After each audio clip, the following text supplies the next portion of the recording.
2021 work session meeting of the MARTA Board of Directors. Ms. Huff, will you call the roll? Yes, ma'am. Roberta Abdul Salam. Present. Robbie Ash. I'm here. Thank you. Casey Blakely. Present. Jim Dury. I do too. I'll call Emory after lunchtime, and I think we're in good shape. Here. Roger Johnson. Brian Glover. Rita Hardage. Present. Russell McMurray. Al Pond. Present. Catherine Powers. Rita Scott. Present. Reginald Snyder. Christopher Tomlinson. Present. Thomas Worthy.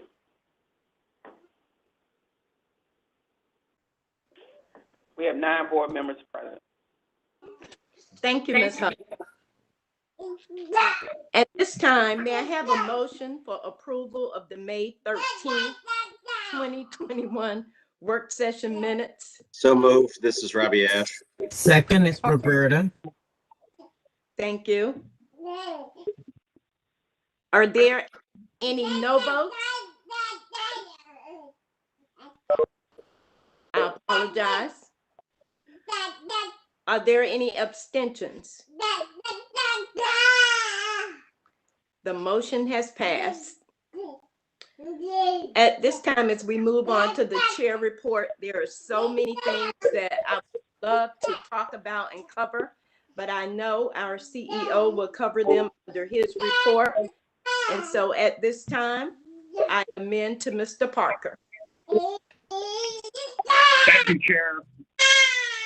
I have several reports that we're going to give, but let me, before I begin with that, just give a quick overview of the upcoming meetings so that I don't forget to cover them at the end of the meeting. We do have two upcoming upcoming jurisdictional briefings. We've done Fulton and DeKalb already, so Clayton County Q2 jurisdictional briefing is coming up next week on Tuesday evening. I will be there in person, and the City of Atlanta Q2 jurisdictional briefing will also be next week on June 16th, and I will be there in person as well, I believe. I'll be in there in person for that one. We do have upcoming MARTA board committee meetings, planning and capital, ops and safety, business management. These will be held virtual and on the previously published date of Thursday, June 24th, starting at 9:30. We do have an upcoming Rider Advisory Council meeting on Wednesday, July 7th, and that will be done virtually. Our MAC committee, our Mobility Advisory Committee is being held virtually on Tuesday, July 13th at 10 a.m. And then we will have our next planned work session and board meeting for next month will be Thursday, July 15th.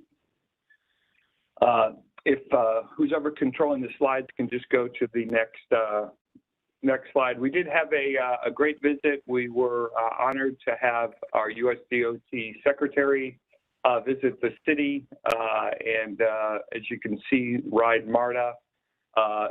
Secretary Buttigieg was here. I have to say, he was incredibly engaged, very inquisitive about what was going on in the metro area.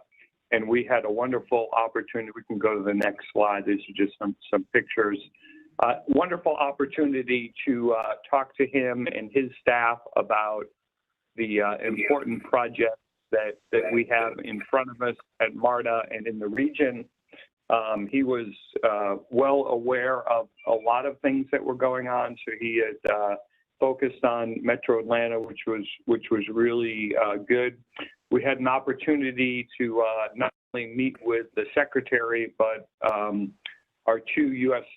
senators were also at the event, and we had a great opportunity engaging with them, and several of the members of our members of Congress, including Congresswoman Williams, Congresswoman McBath was there, and Congresswoman Boudreaux was also there. And one important piece of that is that they all 3 sit on the House T&I committee. Unfortunately, our congressman who represents part of the MARTA jurisdiction, Congressman Johnson, did have a funeral, so he was not able to attend, but he did have members of the staff. You can go to the next slide, please, there. So we started the day out. The secretary had taken a tour of the airport. Was actually directly below our station in the tunnel that's being constructed for the plane train. We met him at Airport Station and had a great ride on the train to East Point, and where we met with the mayor, and you can see in this picture the mayor and several others, and we had an opportunity here to meet with everyone and really talk about everything that's going on around TOD development, you know, sort of a vision of what we have for the future, but also some planned development that's adjacent to our station. You can see Board Member Blakely in that picture, and our chairwoman was also with us. So we had a good conversation, traveled to quite a few locations in East Point, and you can go to the next slide, including Station Soccer. And it was a you know, great conversation. You can see here with one of our senators leaving Station Soccer. The secretary was really focused on, you know, how programs like this really connected transit to the communities that we serve, and we had a great conversation around that. Next slide, please. The conversation here in East Point was was largely about how we're connecting the station with the community of East Point, and things that East Point is planning around the station and how important the station is to them. So really good conversation. You can flip to the next slide. And then later in the afternoon, we reconvened with the secretary at the Beltline headquarters, and they had a forum really around, largely focused on sort of how transit and infrastructure deals with affordable housing and other issues around equity. He had they had invited a panel that I was on. The mayor of Atlanta was in attendance. We had the congressional delegation that I already mentioned, and several stakeholders, including the representatives of the city, the Beltline, and really had a good conversation around how investing around our stations really drives equitable investment. So it was a great day. He had a lot of insightful questions. He was really focused on the American Jobs bill that the administration is trying to advance through Congress, and we had a lot of good discussions, and ended the day with a press conference where he was really talking about how important the American Jobs bill is really to infrastructure in the United States and here in Atlanta. So we were honored to be here, and it was a great event, a good way to give the secretary and his staff members really a preview of what we have in our pipeline, what we're doing now, and the types of projects that we will be seeking the funds that ultimately the American Jobs Plan will provide us funding to invest in here in Atlanta. So I think that's the last slide. If you can slip to the next one. Yeah.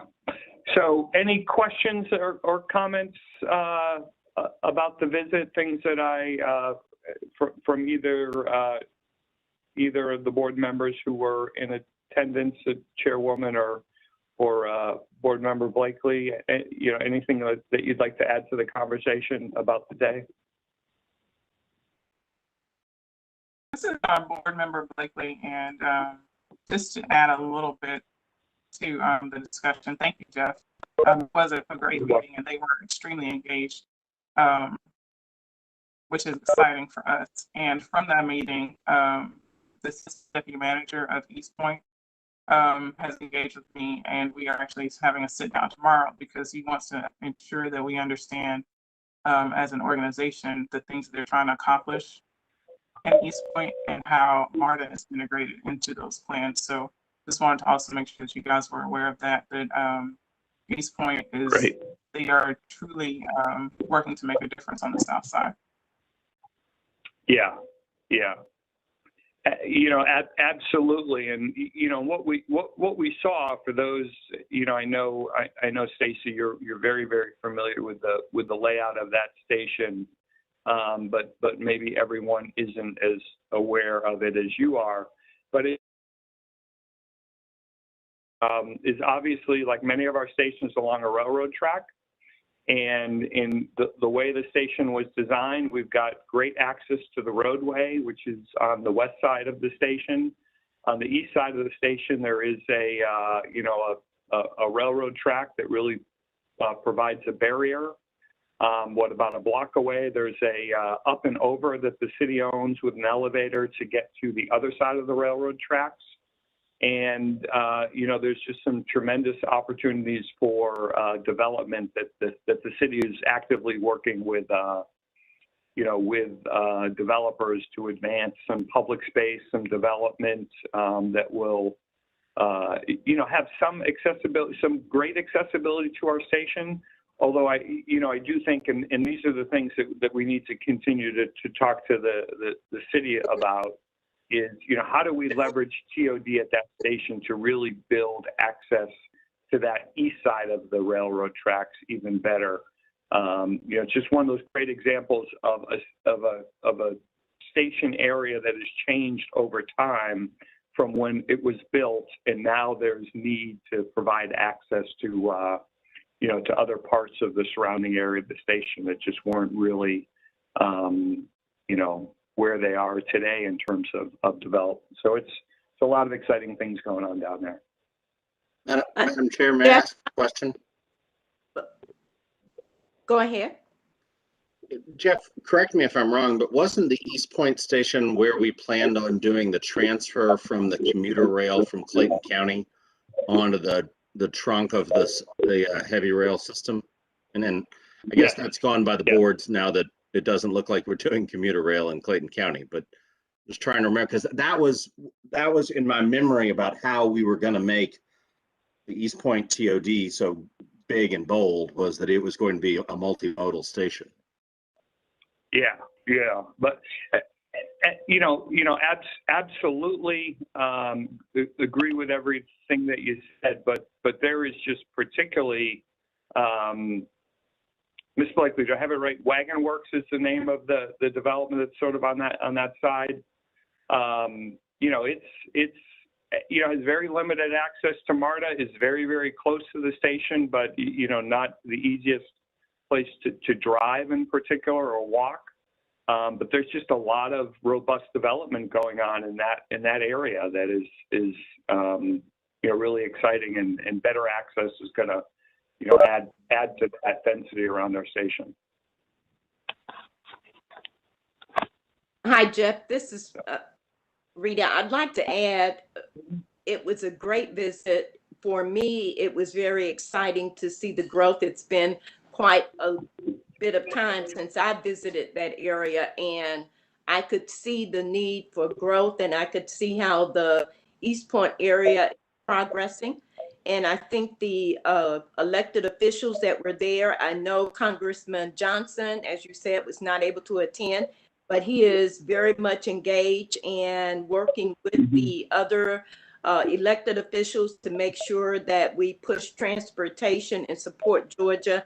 And I was just excited to see the robust involvement from the 2 U.S. senators, as well as Congresswoman Williams and her support. So I think it was a great visit. Yes. Yes.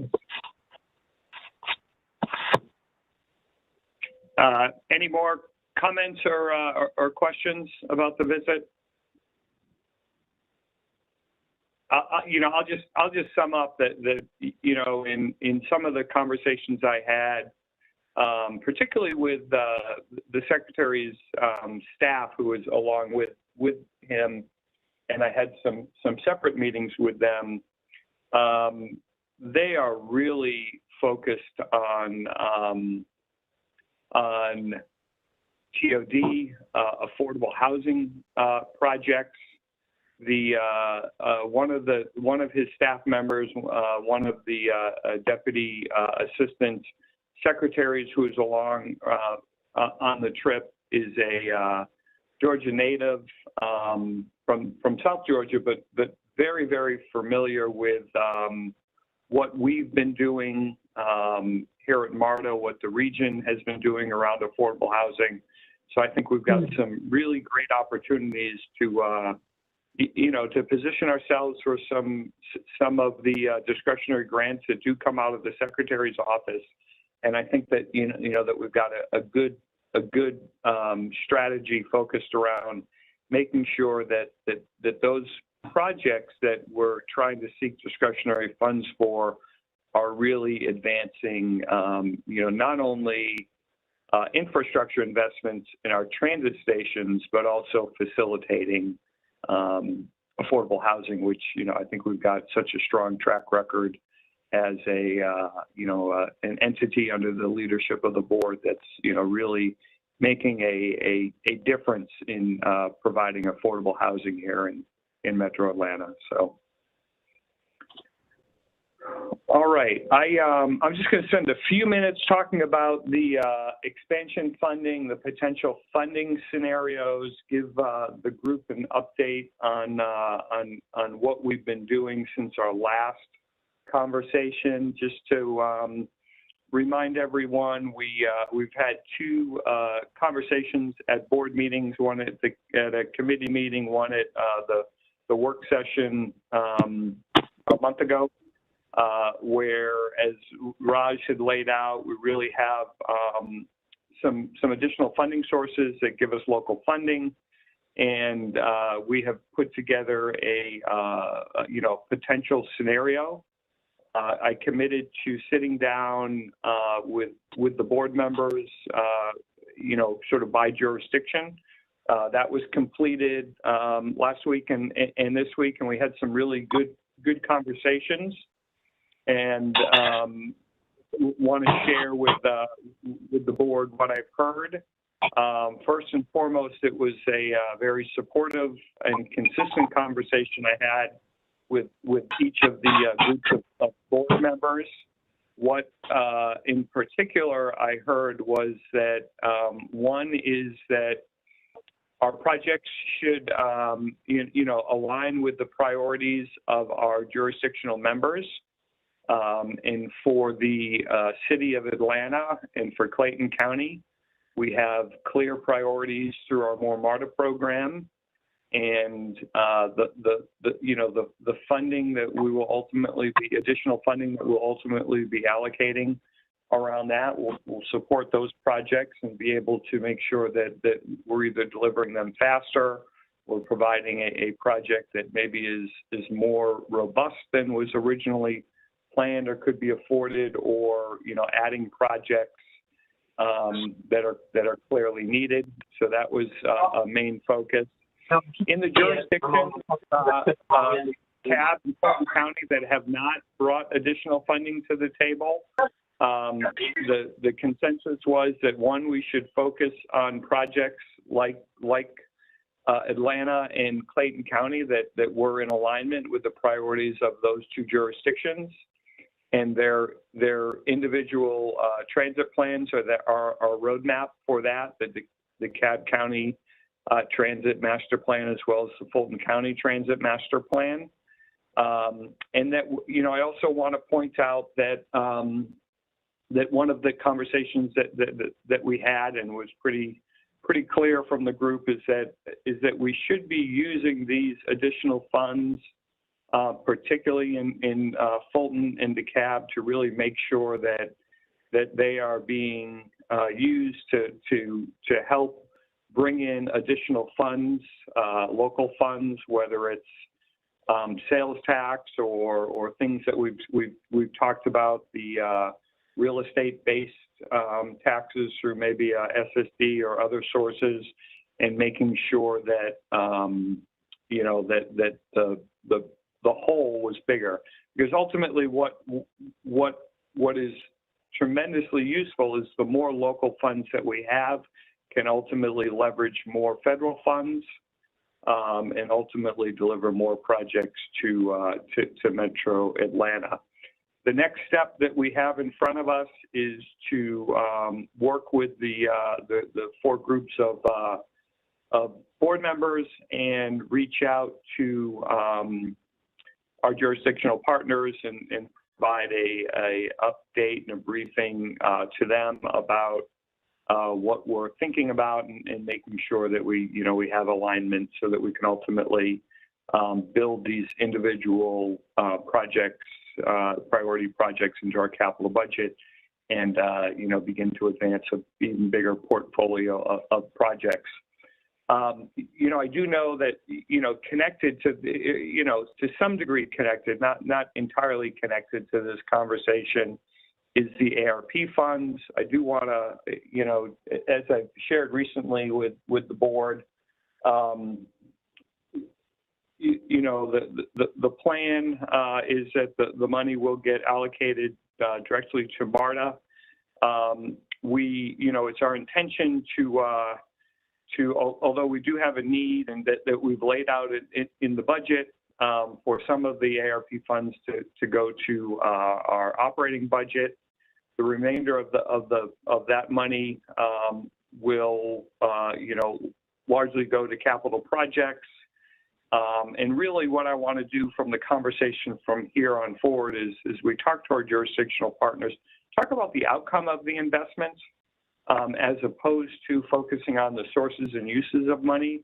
Ultimately, what we've said to staff at the ATL, and I think we've had a good dialogue around this, is that ultimately we need flexibility. One of the things that I'm focused on is making sure that we can get grants created with the FTA quickly, as as Congress is debating more money to fund investment in public transportation. I think it's important that we're showing Congress that we're spending this money that we need quickly. And that we need the flexibility to do that, but I think clearly, we are in agreement that the projects that we've talked about on the list that we've gone over a couple of times, many of those projects are shared priorities with the ATL and projects that are important to the region. So I think we've got good alignment there. So that's a short update on that. I will be, reaching out to the board members as a group by jurisdiction, so that we can kind of by jurisdictions sort of formulate a plan to do some outreach to the jurisdictional members that ultimately, we're here to serve and are, appointing, appoint the board members. So that will be happening. Next week we'll be working with you to schedule meetings like that, so that we can bring some awareness to our jurisdictional partners about how we really have done something what I think is historic, deciding that we have capacity to do more than just operate and maintain the existing system and really fill some of the needs, the many, many needs that we have to invest in public transportation. So, those are my comments around the expansion funding and the potential scenarios. I'm not sure if anyone has any questions or comments that they want to make about next steps, or even about what was discussed in the 4 individual meetings that we held over the past couple of weeks. So before I moved over to Dean to talk about cybersecurity, Chairwoman, if we could just entertain any questions or comments that we board members might have about that. This is Chris Tomlinson. A quick question. Mr. Tomlinson, Yeah. go ahead, please. All that sounds, I think, very interesting. And Jeff, as you and I have discussed, we're definitely flexibility is the key, because there's just a lot of factors. I know you and I are planning on touching base next week. I assume we'll be talking or doing an overview, talking about the scenarios at that time. I think you're on mute. We will get together. I think, just quite frankly, this week has just slipped by.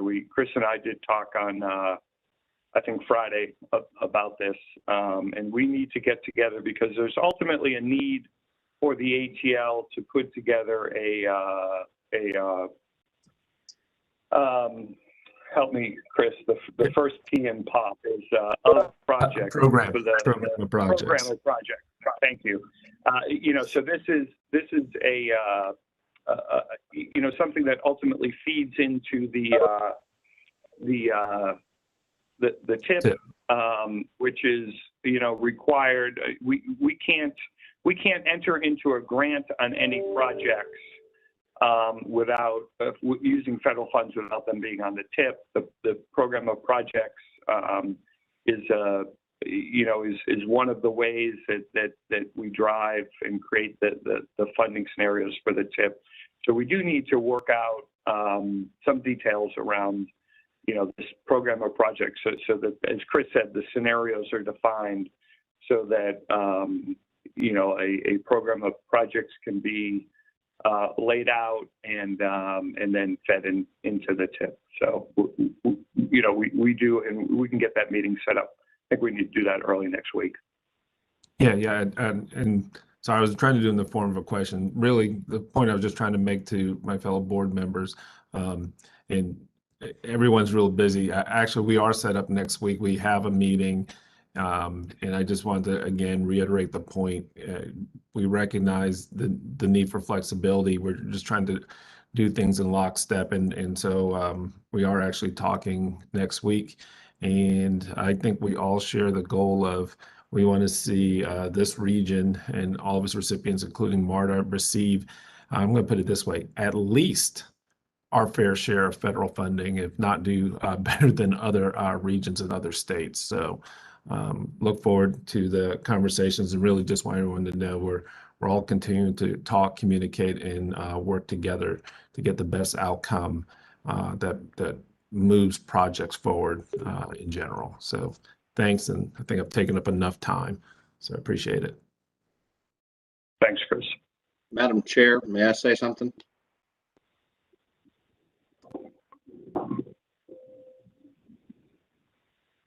Mr. She may be on mute. Sure. Let me just be quick and say, I really appreciate, all of the words that have been spilled about this topic. I appreciate the ATL having revisited its position on the ARP funding. And, as I said at the time and have said, between its legislation and now with I think with a proper understanding of our roles and responsibilities, and, each of us focusing on what we do, that we and they will both be better off working together. And I look forward to that partnership in the years to come. So I just wanted to say thanks. And I'm glad we I'm glad we're back to a better place.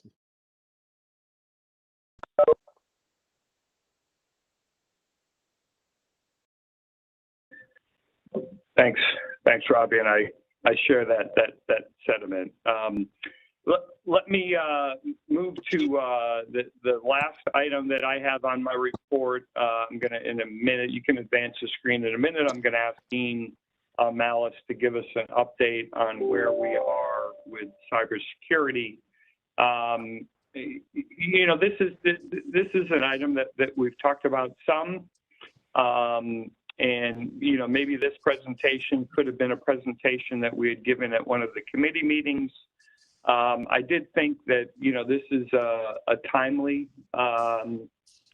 subject for a couple of reasons that I just want to talk about. And I thought that doing it at a work session would just facilitate a better dialogue between staff, myself, and the board around our investments, our needs to improve our you know, actions around cybersecurity, and, you know, give Dean a good opportunity to lay out sort of what has been evolving over time.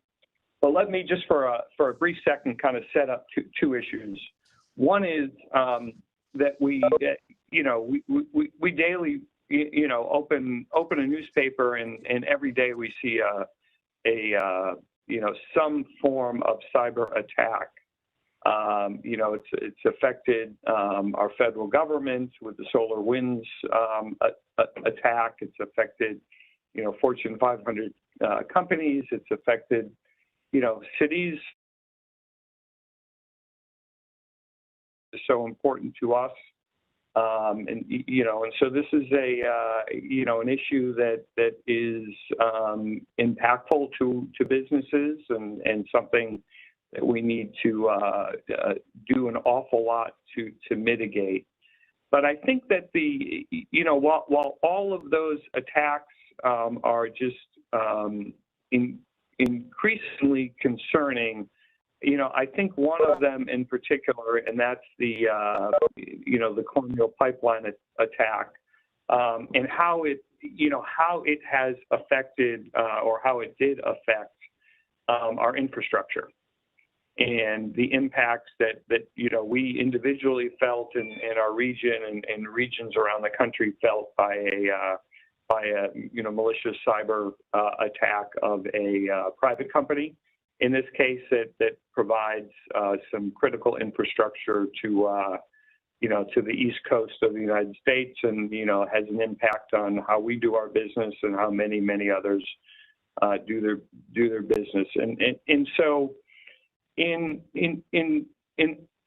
for me trying to understand that attack, and conversations that I've had with Dean, one of the things that I did pick up on was a comment that Secretary Buttigieg made, and he said at some point in time, and it wasn't, you know, it wasn't a major policy announcement or anything. I think it tends to be foreshadowing of what's in front of us as an industry.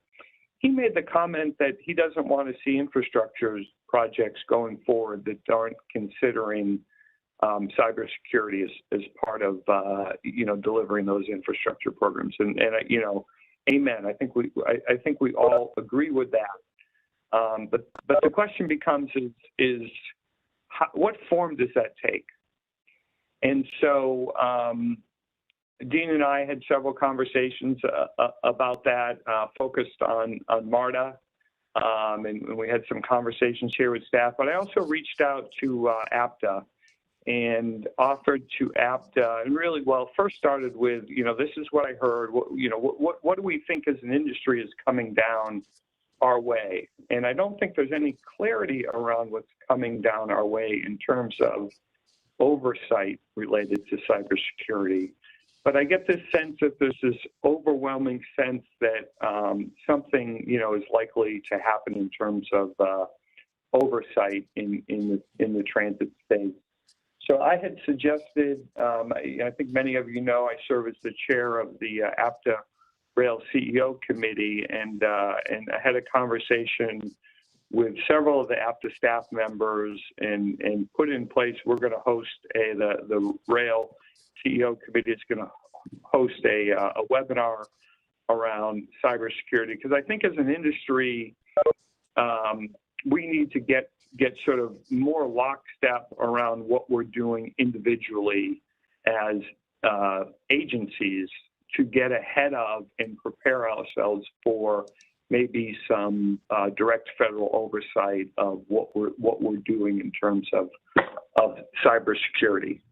So that's a work in progress in terms of the industry and how we're involving ourselves in the industry. I'll be sending out to the board later this week a report that the Mineta Institute put together around their assessment of transit agencies in the industry, not individual transit agencies, but the industry being prepared for cybersecurity. And I think it's a good roadmap for some of the things that we've done and some of the things that we're continuing to do to prepare ourselves for minimizing the likelihood of some sort of cyber attack that would affect us, our infrastructure, affects us financially, or however that might happen. So with that, I thought it was important to have Dean spend a little bit of time and provide an opportunity to ask questions about where we are in terms of implementing, plan. I asked Dean to kind of start with, where we were when the agency took on an active role around cybersecurity and brought Dean on as really the employee number one in terms of focusing full time on cybersecurity. So Dean, if you could just step through your presentation, and then we'll once he gets through it, we'll open it up to questions. So go ahead, Dean. Thank you, Mr. Parker. Good morning, Madam Chair, MARTA Board. My presentation is around update on cybersecurity. So Frederick Nietzsche said, "He who would learn to fly one day must first learn to stand, walk, run, and climb. One cannot fly into flying." That pertains to building information security programs as well. You have to crawl before you can fly. And again, my name is Dean Malice. I'm the AGM of Information Security, or the CISO. I was hired to build and mature MARTA's information security program to protect the authority from cyber attacks. I've been at MARTA for 4 years building the program from the ground up. Next slide, please. So today we're going to cover 3 major areas. 1, the current department structure from the beginning to the present. 2, how are we building the cyber program. 3, what technologies that we have deployed. Next slide, please. So currently, the department has an AGM of Information Security, myself. We've got a shared admin. I recently hired a director of cybersecurity. We're in the final stages of manager of cybersecurity. I've got 7 contract staff, a full-time senior engineer, and 2 other positions that are pending. Now, these positions pending are going to replace some of that contract staff. Excuse me. This is the current structure. Next slide, please. So the department has 3 functional areas: governance, risk, and compliance, policy and planning, or security operations. The governance, risk, and compliance, they look to make sure that we're meeting like our PCI compliance. They're pushing out the program. They're working with project teams to do security assessments so that when we do these projects, especially on the technology side, that we're implementing them with security in mind. So we try and get in early so that we can build that into the process. Policy and planning oversees policy and the planning of the security controls implementation, advancement, and they manage the capital investment implementation and planning. And the security operations team, they handle all the security tools, the antivirus, the spam filtering, the log aggregator. They manage incidents, and they have an investigatory function at the authority, so they track down incidents and do those investigations. And they will work with the train control side as well and SCADA for any type of incident. Next slide, please. So the department was really built when I came in on 5 fundamental principles. Moving people safely and efficiently. People need to know that they're safe on the system from a cyber perspective, that their data is safe and that they don't have anything that they need to be worrying about. Protecting our data, brand, and the authority, really protecting employee data, customer data, SCADA data, right? Champions security at the authority. So we're socializing security, training the authority. The employees really are the first line of defense. So we work hard to make sure that they're trained on cyber and know when to report phishing type emails and anomalous behavior. Partnering for success. So be part of the solution. That's why I work to get the department engaged early on cyber projects or every project to make sure that we build that cybersecurity in early. And then really a world-class information security department where we get the best value for the things that we're deploying and the tools that we're buying, the lowest cost and the highest efficiency. Dollars are finite, so we work to try and make sure that we have the best controls in place with the monies that we have. Next slide, please. So as Mr. Parker said, when in FY 2017, which really was toward the end, it was March, I was a sole employee. When I came in, there was really a zero non-labor budget, zero capital. Next slide, please. So this kind of lays it out over the years. FY 2018 was similar to the beginning of 17. We did manage to get $1 million grant award from Department of Homeland Security for cyber. FY 2019, similar in terms of the structure. That's about the time Mr. Parker came in, when we started to really start moving the program forward. We're in FY 20, 2 FTEs, 8 contractors, sizable operating non-labor budget and capital budget. We official department was created with a structure and a plan, and we secured another grant of $888,000. FY 21, we grew a little bit more, bigger budgets. FY 22, the projection is 11 FTEs. We're actively recruiting, going to be phasing down the contractors, like I said, 2.4 million operating non-labor and a $3 million cap. So what does this all mean? It's about capability, right? When we first started, we had limited capability to mitigate our risks. And as the years have progressed, the capability to prevent and respond to cyber incidents has gotten better. We still have a lot of work to do, but we are in a much, much better place than we were 4 years ago. And I've got great support from Mr. Parker and my leadership, as well as the board, to continually grow and mature this program. Next slide, please.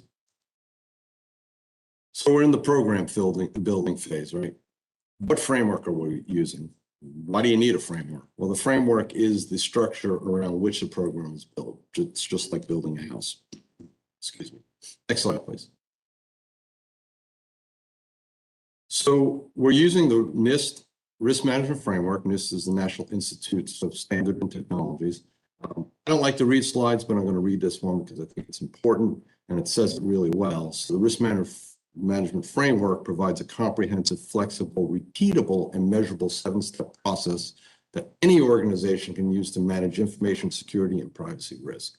It links to a suite of NIST standards and guidelines to support implementation of risk management programs to meet the requirements of Federal Information Security Modernization Act, or FISMA.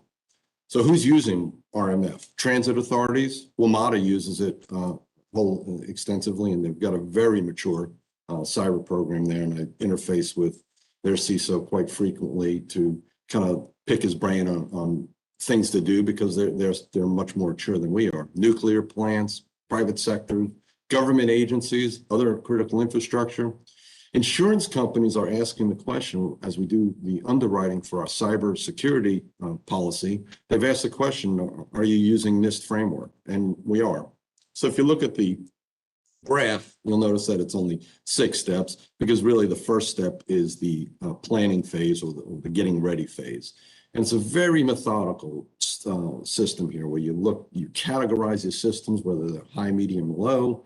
You select the controls that you're going to put in, whether such as like encryption. You implement those controls. You assess to make sure that those controls are working. You authorize them, saying these are what we're going to use at the authority. And then you continually monitor those controls. And it's a continuous loop. So that's always running back and forth as the years progress, because you're always testing and implementing new things. Next slide, please. So we're in the implementation phase right now. So we're building the cybersecurity program. Next slide. So as more controls are implemented, the risk goes down. In 2017, we were at a high risk. Minimal technologies, minimal people processes. For instance, our cloud instance of our Microsoft Office suite did not have multi-factor on it. Today we do. So what we're striving for is to get our risk as low as possible. We'll never get to zero or no risks. It's just not attainable. But we continually strive to get to that low risk. And we're about a medium gauge right now. Next slide, please. So this is from a maturity model, right? Is in the beginning, 2017, we were probably at a 0.5, quite honestly. And now we're about a 2.5. We've got some repeatable processes. We've got defined roles. We've got some policies in place, technologies in place, people coming in. And, you strive to get things more mature. And that's what we're shooting for in the future. Next slide. So some of the things that we've done, multi-factor, like I mentioned, we're about 99% complete on that implementation. This week, we just implemented on privileged accounts. Those are those accounts that have the high level of authority. Really, that's Kirk's area. And we've done half of those. And then we're going to work to do kind of the internal side. Takes a little bit of technology tossing around, but we're going to get there. And we're looking by the end of July. It's a best practice that those privileged accounts have multi-factor every time they're used. So they're stopped from being used as ordinary accounts. We're rolling out Windows Defender antivirus and advanced endpoint. It's part of the package of the E5 Microsoft suite that we just went to the board and procured. It's going to replace our Symantec antivirus, which is old and antiquated, and the updating is not the best. The next thing that we're doing is we're looking to procure CrowdStrike. It's going to be coming down the pipe. It allows threat hunting. It's what they call an EDR, advanced endpoint detection and response. It allows us to do vulnerability scanning, where I can then cut costs on my vulnerability scanner, process blocking. It does an asset inventory from the hardware and software. The great thing about the software side is then we can see how many licensing of specific software that we're using, such as Microsoft Visio, and then Kirk can then compare that back to what Microsoft is charging us to make sure that we're getting the right cost from the vendor. The other thing that it does is I put cyber insurance. When we're talking with the cyber insurance underwriters, the first question, or one of the first questions, was, do you have an EDR such as CrowdStrike? And it's an industry standard endpoint, and it'll do a lot to really move the security posture of the authority forward. One of the things we implemented was malicious domain blocking. It's a free service that we got from the Department of Homeland Security. It takes all, and not to get too technical, but it takes all outbound traffic, runs it through a service. They check for malicious domains and they block it if they're malicious domains. It blocks about 93 to 95% of the ransomwares. The ransomwares usually have to call home, and if they're blocked, they can't call home and they can't execute. Our Splunk, it's our log aggregator. It takes in data from routers, switches, application. We're going to be putting train control data into that. It runs these correlations to look for anomalous behavior that the team can then action on. Our email spam filter, which it's almost a disservice to call it just a spam filter because the product does so much more. It's instrumental in blocking a lot of the attacks. And roughly the stats are 93% of cyber breaches happen through phishing emails. So it's very important to have a robust product that scans those emails and blocks those. And then one of the other things we have is threat intelligence. And that is a service that we have that actually feeds into, part of it feeds into our log aggregator. So we get a lot of threat intelligence there.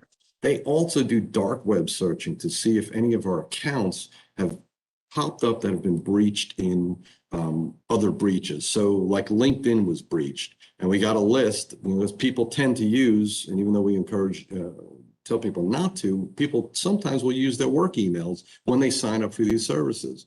And then what people do normally then is they'll use the same password that they use on that services they use at work. So this service goes through and searches all those breaches and will say, hey, you've got a list of people that have from MARTA, and you really should be changing those passwords, which we then send that out. And it also does executive monitoring. So it looks through the dark web to see if Mr. Parker's names come up or Ms. Barrero's names come up in any of these chatter out there, and then warns us on those things. Next slide, please. So just some of the challenges, right? Hackers only need to be right once. You looking to build a program that has layers of defenses so that any damage is limited. The MTA, I'm sure everyone has seen, had a breach several weeks ago, maybe a month ago, and I spoke to them up there afterwards. They've got a very mature program. I think they got about 40 or 50 people in cyber alone. Layered defenses, and that's what we're looking to do here, is build these kind of layers so that if one layer gets breached, the other layer catches it. Streamlining our procurement process. Security and IT purchases are time sensitive. So we look to leverage the GSA when it makes sense on some of these big type of procurements, like the big CrowdStrike procurement and things like that, because it just expedites that. Every kind of day that we take through a process is a day that we're not secure. So some of these things have to be done in kind of an expedited manner. And then the last thing really is the cyber and IT requires coordination of budgets and resources to mitigate risk. I mean, really, sometimes my job's easy because I just tell Kirk, hey, you've got this problem, you got to fix it. But he needs resources, he needs dollars, and, you know, assistance from my team in helping do that. So we work together. Kirk and I meet every 2 weeks and sit down and kind of discuss strategies for budgeting and for staffing, because everything that I procure, Kirk's team has to implement. Everything, risk that I find, usually Kirk's team has to remediate. So we're kind of this on a lot of these items to make sure that we can do it in the most efficient and most cost-effective way to the authority. Next slide, please.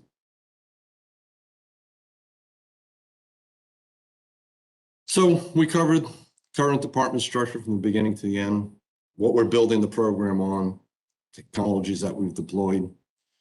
We're in a much better state than we were from 2017. Our capabilities have increased, our staffing, our processes, the tools that we put in place, all helping to lower the risk to the authority. We still have a lot of work to do, but really with the support from the leadership that I have had and from the board, it's making my job so much easier, because I've got that support that we can kind of really drive this program forward. And Mr. Parker and I have spoken about kind of a phased approach and how we're going to build this thing up and make sure that we secure this environment to the best that we can. Mr. Parker alluded to it or said it, the Secretary said regulations. Well, they're going to come, right? So with the increase in breaches on critical infrastructures, such as the Colonial Pipeline, I see it being soon. But I also think we're in a good position because we're utilizing that federal framework of how we're building this program. And I think that when things do come down, we can show that we're really kind of moving things into a good place for the authority. And that concludes my presentation. Thanks, Dean. Hopefully, that's sort of giving you the board members a good sense of the trajectory that we're on. Obviously, you have to start somewhere. We started somewhere back in 2017. We haven't just stopped and not continued to build, invest more dollars, invest more capital, and ultimately mature the model of cybersecurity here at the authority, as Dean laid out. I believe that's advancing well. We're not where we want to be in a final state, but it's a path forward that I think is a strong one that we can be proud of, one that is ultimately protecting, to the extent possible, protecting our assets and minimizing the risk to both the financial and risk to our infrastructure. And so one of the things that Dean and I are talking about now and you know, really appreciate not only Dean and his you know, focus here at the authority, but Dean has also really effectively built a real strong network of transit CISOs in you know, around the agencies. Where MARTA and the MTA in New York are two agencies that have, you know, mature models. Some of that maturity came out of lessons learned from attacks that they've experienced. And so one of the things that we're looking at is how we can now next, as we're moving up that framework and optimizing the resources that we have, is what sort of assessment, external assessment, should we do on the tactics that we've laid out to really make sure that we're utilizing the resources that we have in the most effective way. So Dean and I are going to be talking to CISOs and some of the other transit properties and get a sense of what sort of external assessments they've brought into the organization and how that's you know, affected them. And then, you know, the other just closing comment I want to make is we do have a framework. It's critically important that we, MARTA, have a framework, and we have that. But I think the other thing that Dean and I need to work on is to make sure that the industry is working hard to adopt that framework as well, because ultimately the regulation isn't going to come because of an outlier of one agency. It's really going to be an assessment of where does the industry stand? What else does the industry need to do? So I think we've got you know, first and foremost, a responsibility to MARTA, to this agency, to drive cybersecurity for this agency, but secondarily, it behooves us all for Dean and I to continue to work at an industry level to make sure that the industry continues to mature as well. So that concludes my remarks. I'm sure there may be some questions for Dean or myself about his presentation, and I'll turn it back to the chairwoman to see if anyone has any questions about our cyber program that Dean's just laid out for you. Thank you, Mr. Parker. Are You're there any questions for Mr. Malice? Chris Tomlinson, I have a question. Go ahead, Mr. Tomlinson. Dean, first of all, a great presentation, and I think that approach of multi-layers and what you said about hackers only have to be right once rings true. Are you guys, your organization, are you guys interfacing with GSAC, the Georgia Information, I think it's Security Analysis Center that GBI has? No, we interface a lot with CISA and MSISAC, but that's something I can look into. I interface regularly with some of my FBI and the FBI and Secret Service counterparts, and but no, I'll look into that. Yeah, let me know if you want any contacts at GBI. MARTA's infrastructure, again, I think everyone on the board knows is not only a target, but it's such a critical part of the infrastructure. I mean, if you, obviously, I'm sure you have the contacts, but if there's anything we can do at the state level to put you in contact with GBI, because I think a threat to any of MARTA's infrastructure is just a threat to certain the state and the region. Yeah, absolutely. Yeah, so we can talk offline, but again, hats off to what you're doing, and anything we can do to be of assistance, please let me know. Yes, we will. I think that's an important thing for us to do. Thanks. Okay. Madam Chair, I have a comment, please. This is Frida. Hi, Frida, please. Thanks. Dean, I just wanted to say thank you as a board member. I've kind of lived through these last 4 years. I certainly haven't done any of the heavy lifting, but this all started, I think, as part of our safety and then also the audit committee. And then we actually added that as a part of our audit committee. And I commend you for all the work you're doing. And we really do understand how important this is. So thank you. Thank you. Just before I forget, Ms. Hartage, is the malicious domain blocking that I mentioned. If you want to put me in touch with your CISO over there, is now a free service that's offered to all healthcare as well. Oh, well, thank you. Thank you very Yeah. much. We probably would like to look at that. Thank you.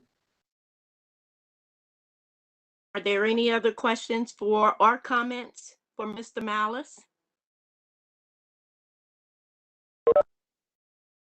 Hearing none, I have a sort of a question, but a comment. I would like to say thank you as well for the presentation. Very interesting. And I think we're definitely entering into an era where legislation is going to require industries to have cybersecurity. And do you see that this nests with technology today, that this will become a part of the technology infrastructure? I'm sorry, repeat that question. Do you see that cybersecurity will become an intricate part of technology, period? Yeah, so one of the things that, as these breaches keep happening, companies are becoming a little more in tune to trying to build security into what they do and what they build.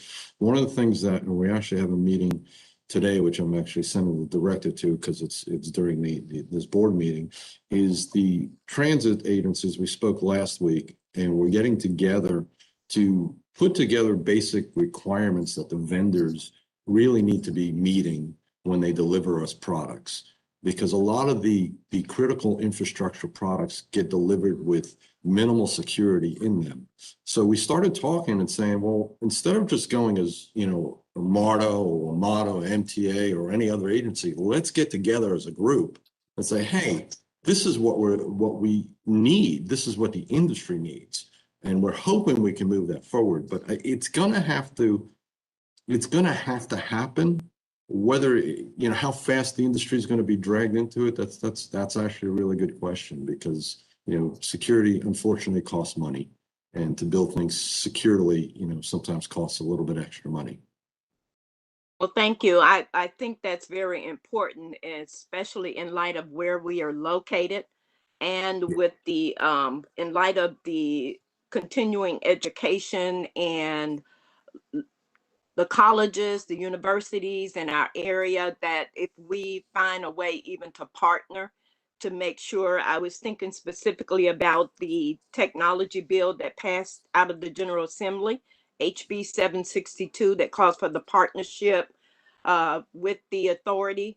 And so I would just like to keep all of that in mind and make sure our board, that we continue to support partnering with technology in the community. Yes, absolutely. Thank you. Are there any other questions for Mr. Malice? One quick question, Madam Chair. Yes. Yes, Mr. This is maybe a Jeff question more than anything else, but I'm interested in, because I'm not up to speed on what the board's involvement in knowledge about problems that we have. At what level does the board get involved in making decisions about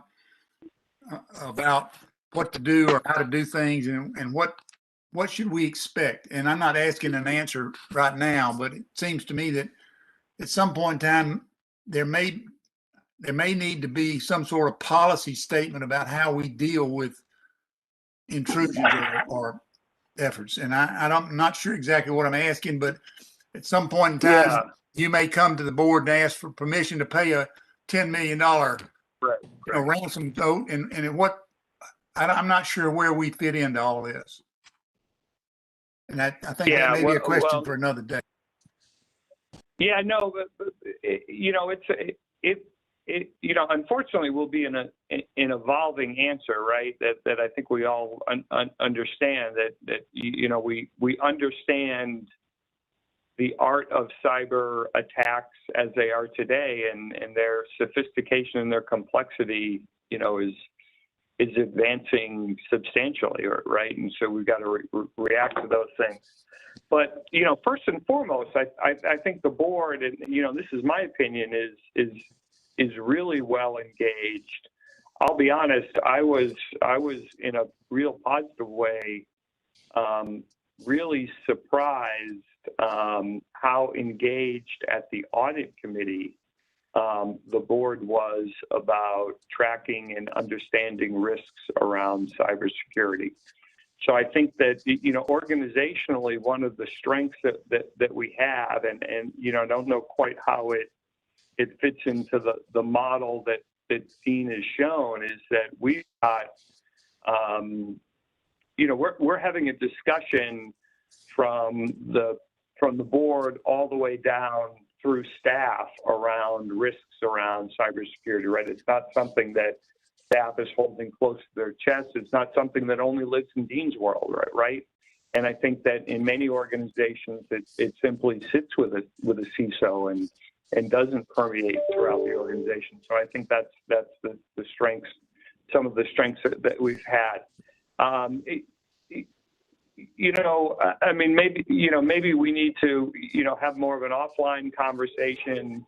You know, I don't think it would be appropriate. And well, one, you know, we also, you know, have considerations around, you know, insurance that helps us protect ourselves against loss here, and that's something that the board's been involved in. You know, and then ultimately the question of paying ransoms. I think that, you know, from the engaged conversations that I've had, is that, you know, the last thing that an organization wants to do is to have a public position about how it would react specifically to a ransom attack, and that those are decisions that, you know, that need to be made, you know, when they're presented, and alongside, you know, decisions with law enforcement as well. I don't know, Dean, if you want to kind of weigh in on that as well. Yeah, I mean, and just want to kind of go back to really quick what you said, Mr. Parker, is having the support of the board and senior leadership is huge. Security has to come from top down, not bottom up. So that's why I say it's making my job easier having that support. So I just wanted to say that, and thank you. In terms of ransom payment, the official position from the FBI and Secret Service is don't pay the ransom, because it emboldens your attackers. One of the things that I'm working with Kirk on is to make sure that we have resiliency. So we're working on making sure our backups are good and that we can restore from those. And that's something that we're progressing through, and we've got some good tools around the backup that kind of stop some of that. Because a lot of times that ransomware will go attack the backups and encrypt those, and then you're messed up. But to Mr. Parker's point, we've got cyber insurance that could pay that. It's not something that I personally would advocate, but you know, that's a decision that we'd have to make. Hopefully, won't have to make ever. But I think that's a decision we'd have to come to if that time should ever happen.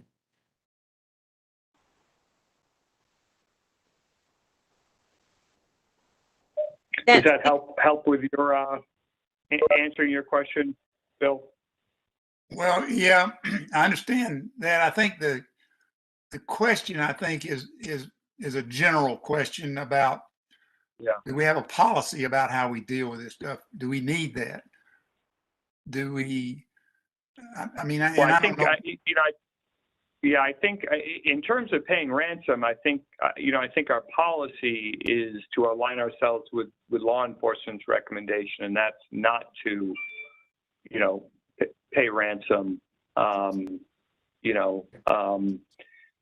Any sort of breach or anything, we would and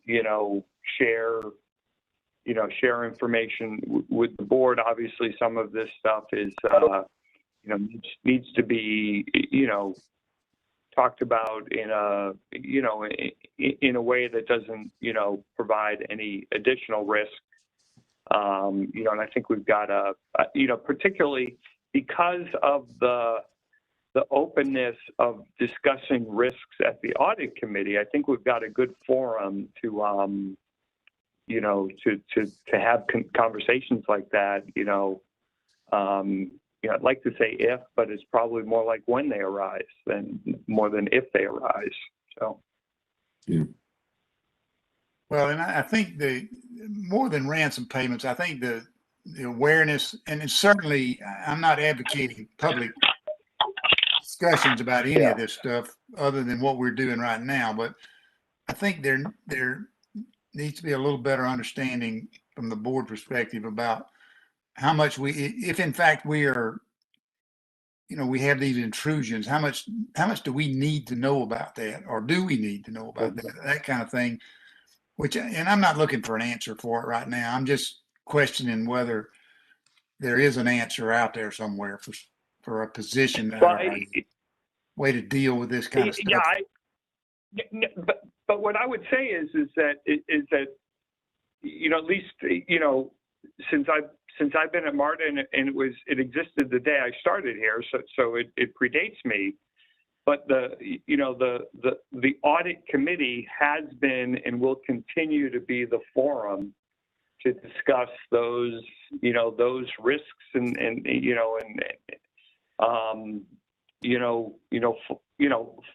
fully at an appropriate level. And I think we've got a history of doing that. So I don't worry that if something was to happen tomorrow, that there would be some organizational uneasiness in terms of, well, how do we tell the board about this?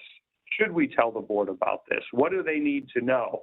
I think that is defined as the place for us to go is to talk about those risks in an appropriate manner at the audit committee. And Frida is now the chair, and Al was the chair when I arrived here, and I see those conversations, and that is being the forum to have them. Okay, that's plenty. More than I wanted to hear about it, probably. But thank you very much. Okay. Are there any other questions or comments? Yeah, Madam Chair, this is Rod Frierson. Go ahead, Mr. Frierson.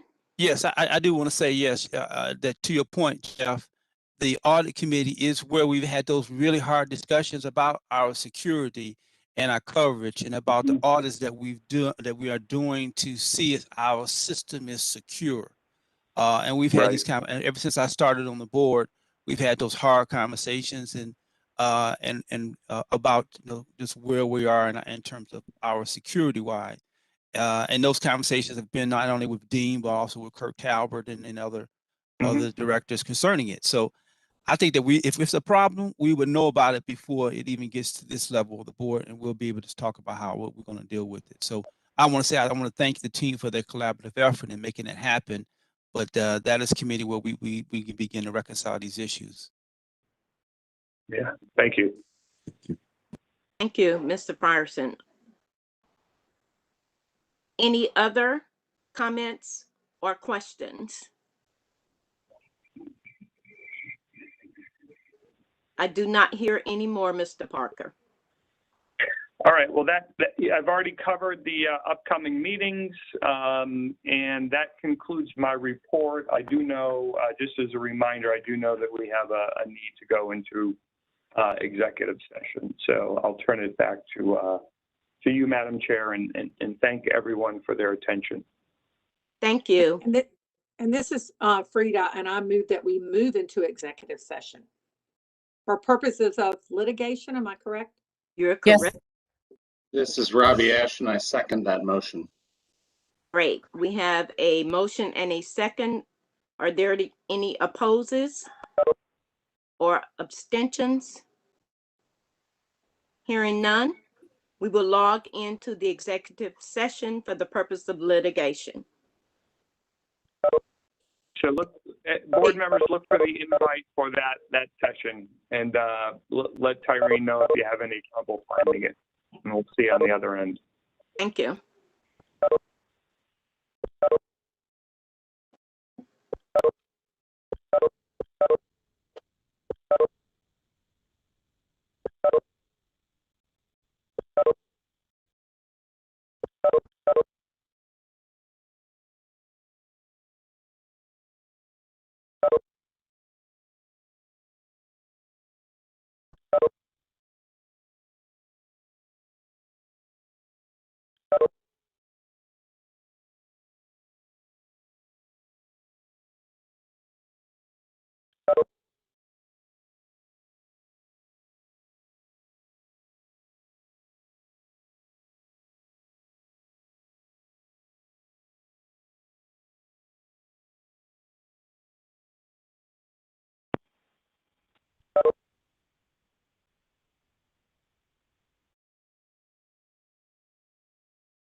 Great. Are there any, are we all back? Looks as if though we are. Yeah, Are we there need to wait, we need to wait until, oh, okay, sorry, Pardon me? never mind. Okay, great. Looking at the list, I think we're all back. Are there any, pardon me? I think what we need to do is we need to leave the work session and then we'll begin the board meeting at 1:30. Right, well, that was going to be the next question. Are there any other matters to come before the work session? No, Hearing none, we will start the board meeting at 1:30. We have 2 minutes. no, you don't. I don't?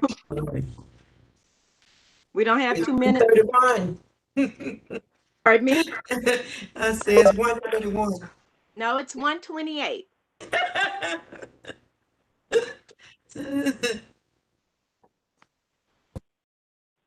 That way we'll be on an even number at 1:30.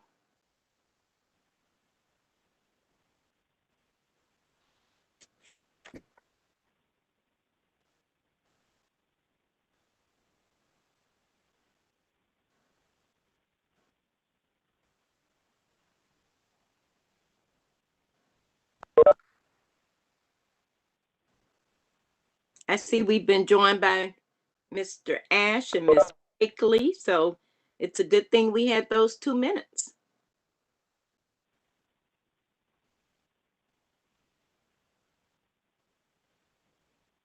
Sorry, I had to get lunch in the oven. Oh. Are you Well, sharing? Well, yes, with the 10-year-old and the 7-year-old. Ah, Who? I totally understand. Uh-huh. You won't have any.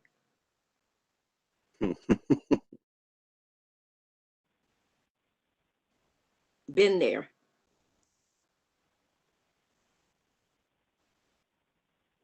It is now 1:30 p.m.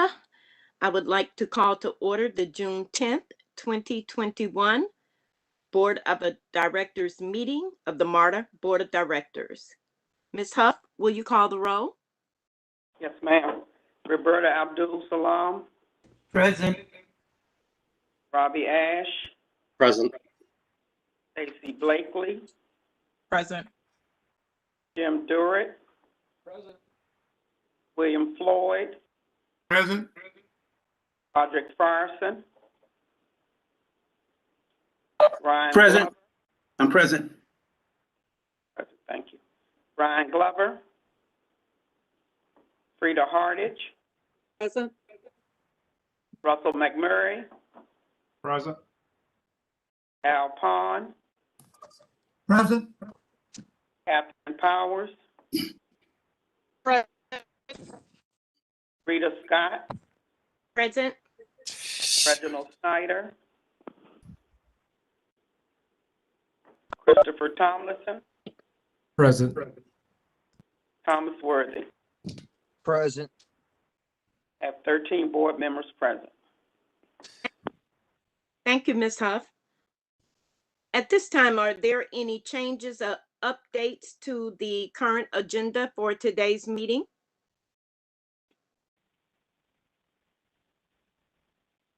Hearing none. Ms. O'Neill, are there any public comments for today?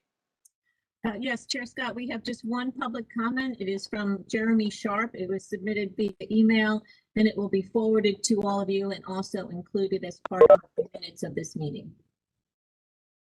Thank you, Ms. O'Neill. You're welcome.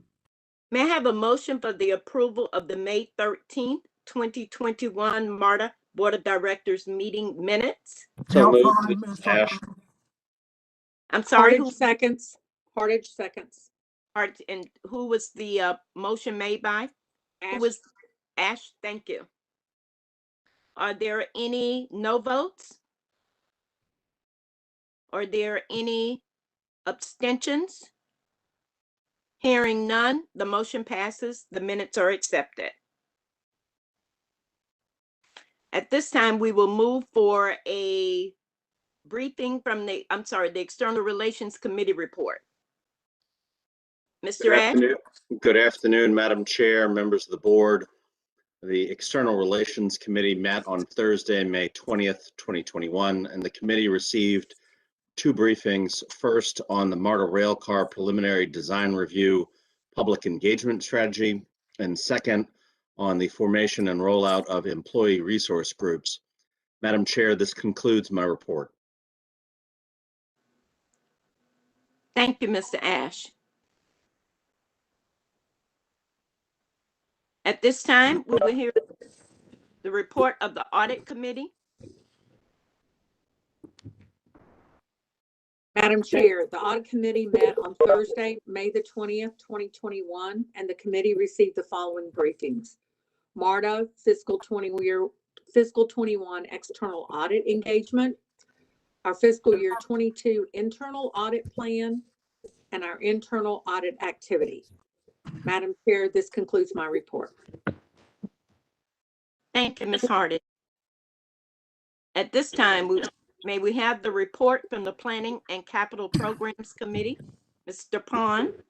Yes, Madam Chair, the Planning and Capital Programs Committee met on Thursday, May 27th, 2021, and approved the following resolutions. A, resolution authorizing the execution of a license agreement with the Atlanta Hawks for the placement of an electronic billboard and power and data easement on parcel D2108Y located in the 14th District of Fulton County, Georgia at 90th Centennial Olympic Park. D. Item B, Resolution B, authorizing the solicitation of proposals for the procurement of the Kensington, Indian Creek, and H.E. Home Stations Master Plan, RFP P48713. C, resolution authorizing the award of a contract for the procurement of specialized professional services, RFP 47520. And D, resolution authorizing the award of a contract for the procurement of surveying services, REI AE 46194. I request approval of these resolutions.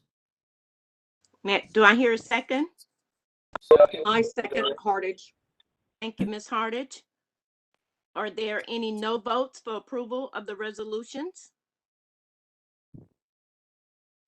Are there any abstentions for approval of the resolution? Hearing no votes nor abstentions, the resolutions have here passed. Thank you, Mr. Pond. The committee received the following briefing: Operations and Maintenance Technical Support Services. Madam Chair, this concludes my report. Thank you, Mr. Pond. At this time, we will hear from the Business Management Committee Chair, Mr. Frierson. Madam Chair, the Business Management Committee met on Thursday, May 27th, 2021, and approved the following resolutions. Item A, a resolution authorizing the award of a contract for the procurement of online benefit enrollment and administration services, RFP P43924. B, resolution authorizing a modification to a contractual authorization for licensing of various Microsoft products, P45841. C, resolution authorizing the placement of excess workers' compensation insurance for policy period April 1st, 2021 through April 1st, 2022. I request a approval of these resolutions. I'll second it, Jim Durrett. Thank you, Mr. Durrett. Thank you, Mr. Frierson. Having asked for approval of the previous read resolutions, are there any no votes? Madam Chair, this, if I may, this is Liz. I Yes. think that a couple of the items for the Business Management Committee report may be missing. Based from the agenda that I have in Yeah, front I of me. agree. It looks short. Because I believe it was at that meeting that the committee made the recommendation to approve the budget as well as several others. And I am looking at a different agenda for that than what is being shown currently on the screen. Okay. Person, do you have any additional items on your committee report? Madam Chair, if I may, Yes. item that I'm looking at, I'm sorry, this is LaShonda Dawkins. The item that I see as 1A, I believe was approved by the board in the May meeting. There was a totally different item that came before the Business Management Committee on behalf of Human Resources for consideration at this meeting. Right, and I think what has happened is that this is the agenda from the May Business Management Committee that had, I'm sorry, from the April Business Management Committee. So if you give us a minute, we'll get the agenda for the May 27th Business Management Committee. Okay, Madam Chair, I have them in front of me. If it would be okay, Liz, if I was to read them, just to move this along. Sure. We can do that, or either if we want to put it on the screen. I believe I accidentally skipped over Mr. Worthy's operation and safety, which I plan to go back to. If we would like to hear from Mr. Worthy regarding operations and safety, and then return to this with an opportunity to put it on the screen, would that be possible? That would be great. We'll go and get that on the correct one on the screen. Thanks. Thank you. We'll suspend with the Business Management Committee report at this time and return to Operations and Safety Committee report. Mr. Worthy.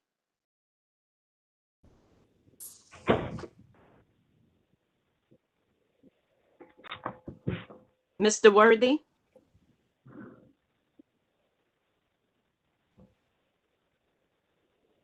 Hello?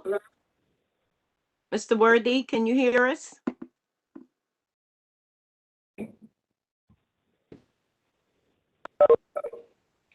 I think he's having to log off and then log back in. I saw a symbol on.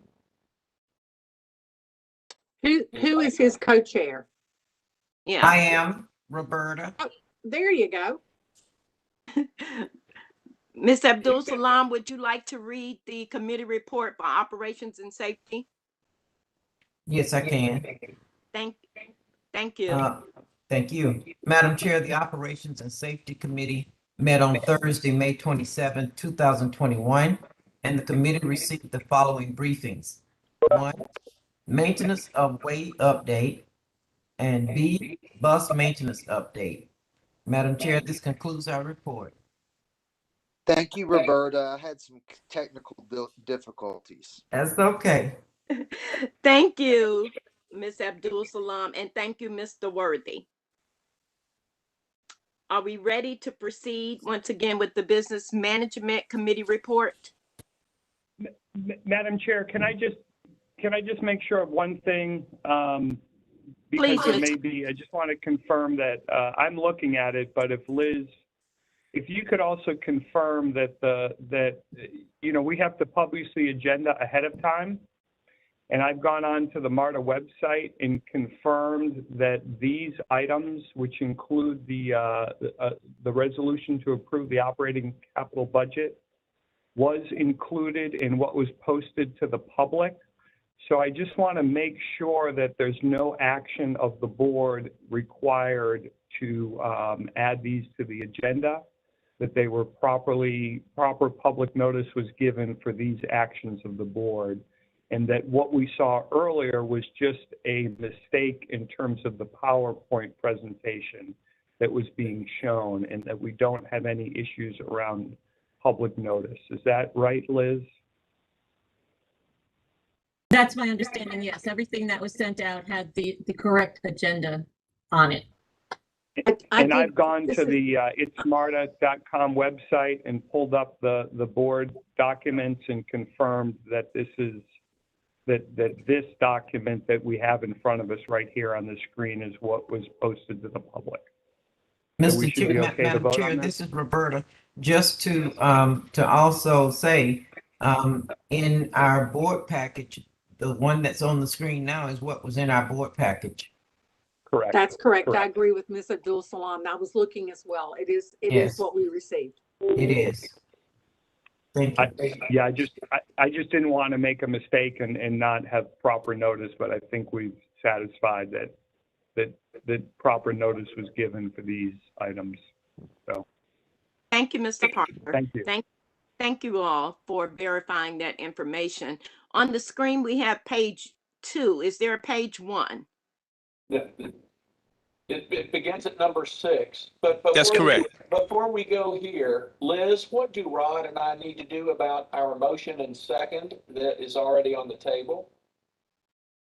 If you want to withdraw that motion, and then have the correct agenda, the correct items read into, I think that would work.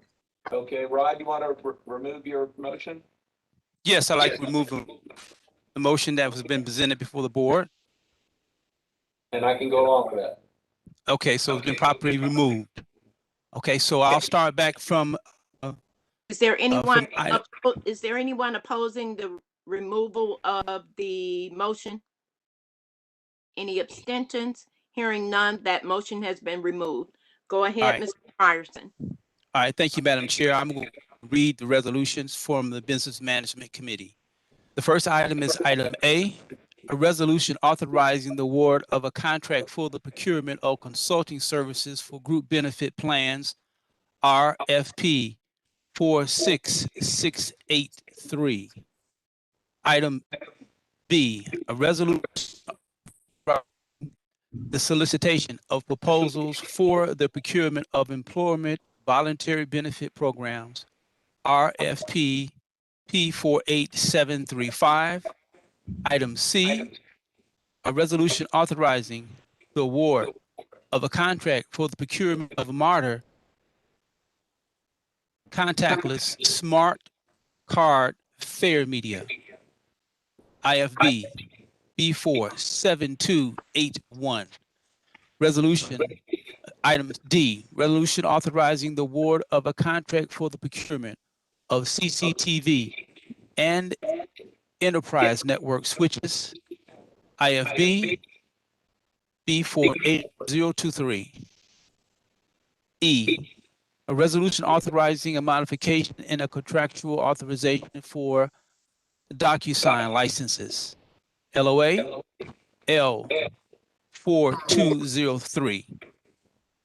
F, a resolution approving revisions to the Code of Ethics of Standards of Conduct.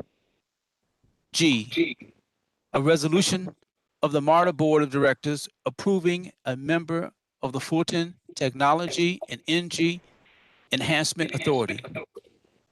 H, a resolution to approve the operating capital budget for FY 2022. And the last item, I, You can hold a off on briefing. that one. You can hold off. Okay, on I'll that hold one, off on, Rod. okay, Ask for approval of those resolutions.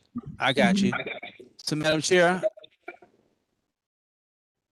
I request approval of the following resolutions. And I'll second. Thank you. It has been moved in second for approval of the previously read resolutions. Are there any no votes? Are there any abstentions? The resolutions are hereby passed. The committee received the following briefings. FY 2021 third quarter financial highlights and financial performance indicators. Madam Chair, this concludes my report. Thank you, Mr. Patterson. Are there any other matters to come before the board? Madam Chair, this is Liz O'Neill. If I may, I have a request for settlement authority in the matter of Nancy Wooten against MARTA civil action number 2019 CB 329843, and I request approval in the amount of $2.9 million. I'll move. This is Hardy. I'll move This is approval. Roberta. Whom did we have the second by? Roberta. Thank you, Ms. Abdul Salam. May I have? The motion has been made and second. Do we have any no votes?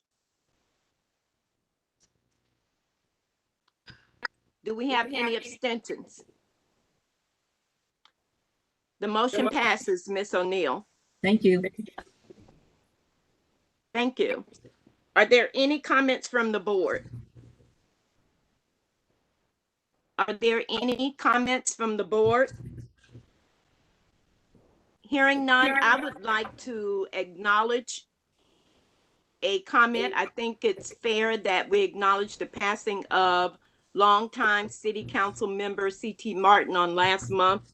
And on this month, I would like to acknowledge the passing of the Clayton County Commissioner, Sonia Gregory. And I would like to read a portion of the comment from Mr. Parker so that our Clayton County jurisdiction members know that we also sympathize with them on the passing of Ms. Gregory. This is the comment from our general manager. It says, MARTA joins Clayton County in mourning the loss of Commissioner Sonia Gregory and offers our deepest condolences to her loved ones and many friends. Commissioner Gregory prioritized representing her constituents and their interests and was the deciding vote on the Clayton Commission to call the Clayton referendum in 2014. However, she felt personally about public transit and MARTA at the time. She believed that it was her duty to let the people vote. Commissioner Gregory and MARTA developed a strong relationship and worked together on issues impacting her district, from identifying bus stops, needing shelters, and the new operations and maintenance facilities. MARTA salutes her spirit and integrity and remains grateful for the impact she had on Clayton County. I wanted to make sure that we acknowledge the passing of the commissioner with our Clayton County jurisdiction. Also, if you don't mind, I would call for a moment of silence for the loss of our fellow transit workers in California, who the ATU union lost 9 members. So let us remember our fellow transit members that was lost to violence. With that being said, the MARTA Board of Directors meeting is hereby adjourned. Thank you, Madam Chair. Thank you, Madam Chair. Thank you, Madam Chair. Thank you. Thank you and good afternoon.